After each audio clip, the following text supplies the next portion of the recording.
Gemini, welcome uli dito sa reading mo, April 24 to 30. Pero kahit lumipas yung mga petsang binanggit ko, lahat naman ng readings ko dito ay timeless. Kaya kahit kailan makarating sa inyo yan.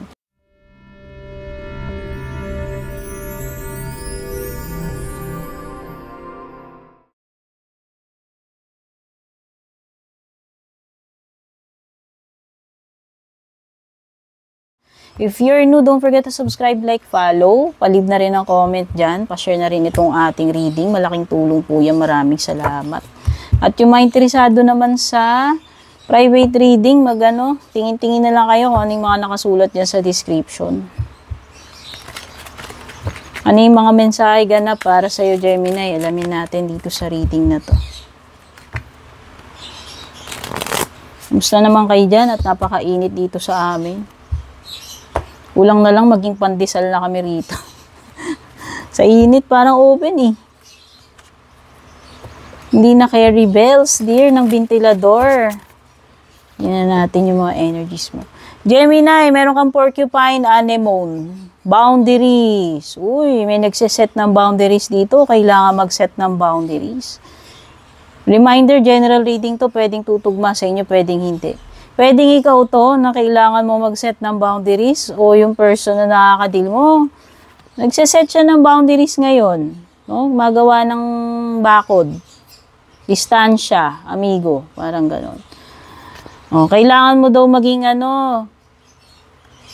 flexible, adaptable, Gemini. Naniniwala naman ako kasi you are ano na nga yun, cardinal signs kayo. Mutable. I believe si Gemini is mutable. So, nakikita ko, carry bells mo yan. Kailangan mo lang i-apply yung iyong abilidad ng pagiging flexible dito sa week na ito. And you should also consider your safety, Gemini. Mag-ingat, no? Meron ditong matters na when it comes to security, safety. Ayan, no? Puro puro dalawang cards yung nagsasabi dito na may kinalaman sa boundary, sa safety, sa seguridad. So, isa yan siguro sa kailangan mong pagtuunan ng pansin sa ngayon, Gemini. Hindi ko alam kung patungkol ba yan sa mga tao, sa mga ginagawa, pero kailangan mag-practice ng safety or isaalang-alang mo yung safety. Maging aware ka, maging maingat, mag-prepare, mag-set ng boundaries, no? Meron ditong nahihiyang energy, o baka kayo mismo, introvert ba kayo, mahiyain, or maybe itong person na nakakadil mo, nahihiya siya sa'yo, or ikaw yung nahihiya sa kanya. Hindi ko alam, ha? Mga vice versa naman ang energies dito since ito ay general reading. Excuse me lang at nahulog yung mga ko dito, kasuputan. Siksik ko lang, Gemini, wait lang. Ayan.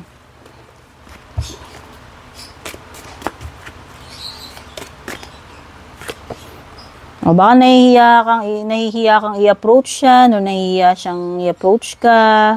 Kasi nga, pwedeng nag-set ka na ng boundaries dito, or vice versa, kung siya man yan.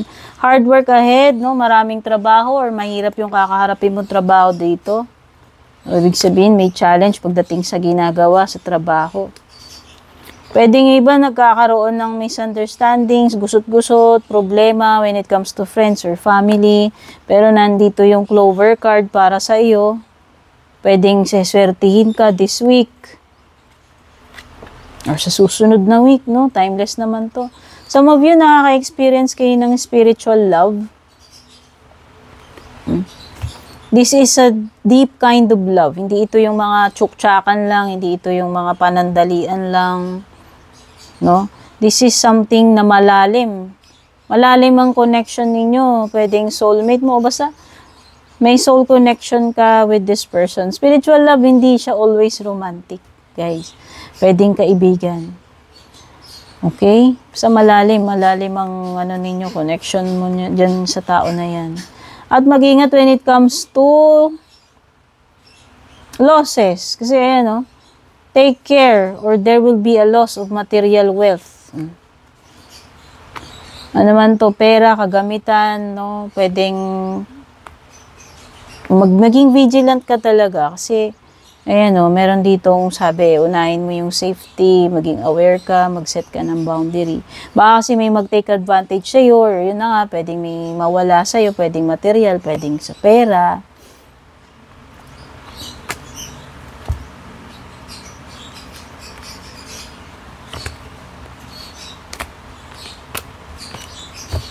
Tingnan natin love life mo.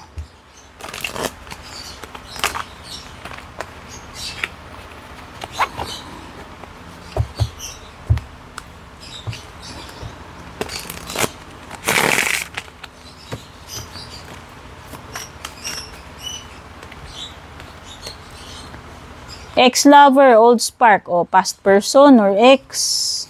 O to, anong meron? Oops. Self-esteem, insecurities.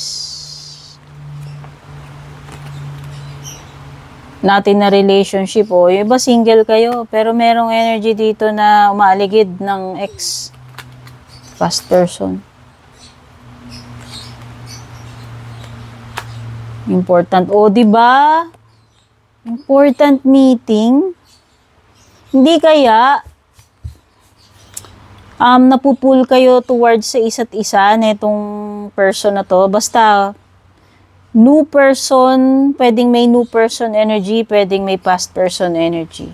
At ang sabi, kung magtatagpo kayo netong tao na to, whether past or paparating na person, ito ay fated, ito ay importanteng connection. Nandoon yung malakas na magnetic pull na pinagtatagpo kayo, kaya nga magtatagpo pa rin kayo netong tao na to, past man ito o bago. Kasi ngayon single ka eh. Or single siya, kung sino man to sa inyo. Bahala na kayo mag-connect-connect. Okay? Andito yung chance na makakahanap ka ng happiness in a connection, in a relationship. Whether may official kayo neto or kakonect mo lang, andun yung na-appreciate mo yung connection. Sabi nga dito, soul connection.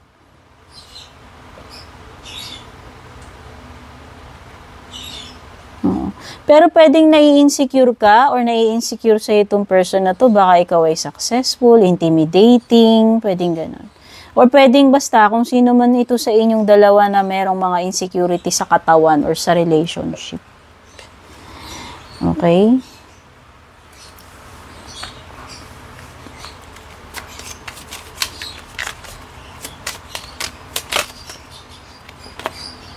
Oy, mag-ingat ka, may danger talaga, Gemini. Yan o.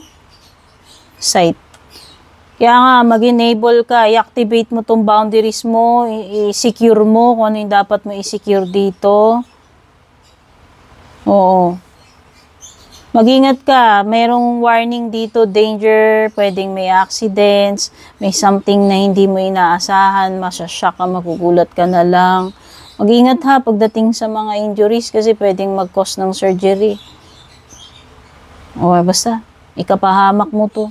Physical man itong danger na to o hindi. Merong something na hindi mo inaasahan na mangyayari. At ito ay delikado. So pray pa rin. Siyempre, triple natin yung ingat palagi. Huwag kang magtitiwala basta-basta sa mga tao, strangers, no? At saka nakikita ko dito may pag-asa pa, Gemini, dyan sa situation mo, health problem man yan or whatever. Huwag kang mawalan ng pag-asa. Keep on dreaming. Pagpatuloy mo yung mga pangarap mo, pag sumikapan mo, ipagdasal mo, kasi balang araw, ito ay pagkakaloob sa'yo. Yun din nakikita ko. Kasi ang star ay, basta mag-wish ka ngayon eh. Yun yung sinasabi eh. Okay, iba sa inyo dito, baka may improvement na, may progress na pagdating dyan sa project nyo or kung ano man itong ginagawa nyo or goal ninyo. Ayan talaga, romance, love life, pumapag-ibig, Gemini.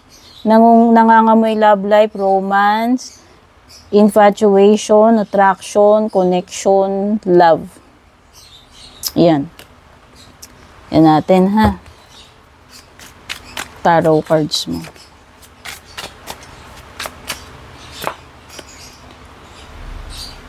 Okay. May earth sign, Taurus, Virgo, Capricorn.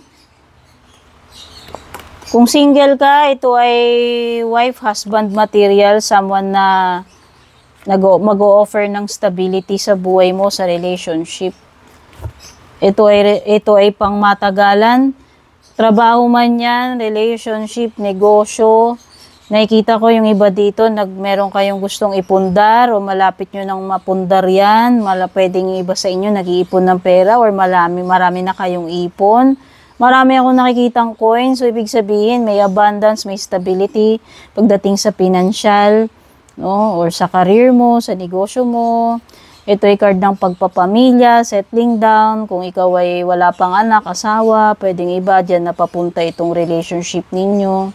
Or pwedeng iba naman wala kayong problema kung may asawa o anak na kayo, nakikita ko stable naman. Kompleto, bastante. 8 is about movement. So, nakikita ko pagiging busy, open ng communication lines. Andyan yung expansion ng iyong horizon. Nakikita ko rin na malapit na magkaroon ng successful outcome itong situation mo. Or pwedeng ang bilis ng progress, no? Meron ditong something na full of energy or movement. Maraming movement, very active or mabilis. Mabilis lang, So, pwedeng may pagta-travel, pakikipag-communicate. Andyan din yung opportunities, kung ako tatanungin mo. Hindi ito stagnant energy, yun lang yun. Maraming ganap, no? Itong week na to. Ito na naman yung shooting star. So, talaga mag-wish ka, Gemini, malay mo. Itong wini-wish mo, ma-receive mo, ipagkaloob sa'yo.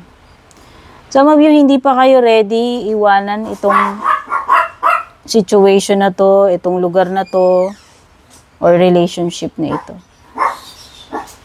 Yung iba, hindi pa kayo ready umalis. Or hindi pa siya ready umalis, kung sino man to nakakadil mo. Or pwedeng may pagbabalik, take note ha, pwedeng may pagbabalik.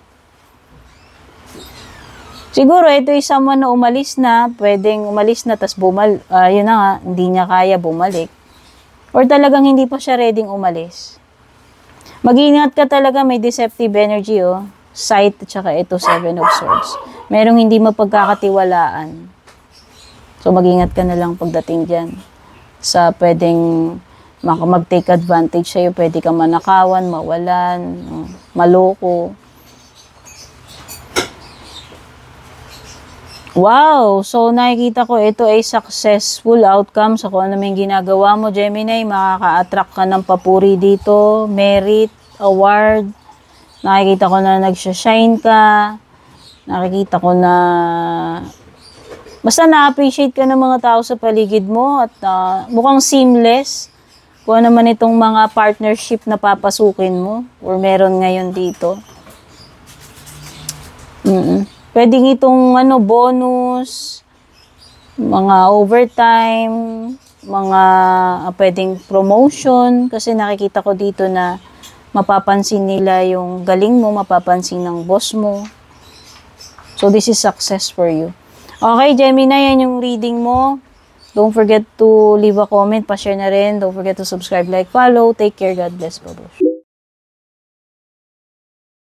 And kung balak nyo pong mag-book or mag-inquire ng personal readings ko, basahin nyo lamang po itong nakasulat sa screen or yung nakalagay sa description.